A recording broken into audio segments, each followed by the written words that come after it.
You have now your final batter. Let's put it into your prepared baking pan.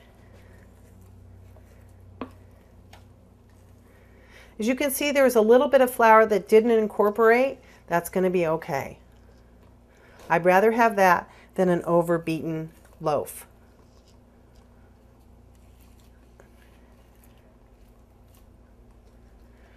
Get all of the batter in there, kind of even it out a bit.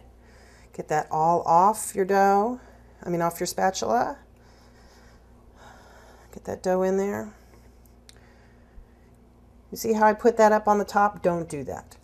All right, now, most people don't do this. This is my special secret, and everyone always raves about my bread, whether it's banana bread or pumpkin bread that we're making today. Take a little bit of brown sugar and sprinkle it on the top.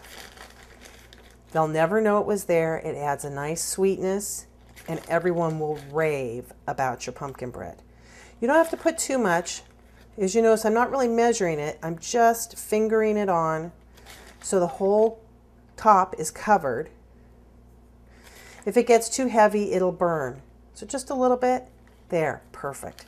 Make sure your edges are clean so it'll come up and we're ready to go.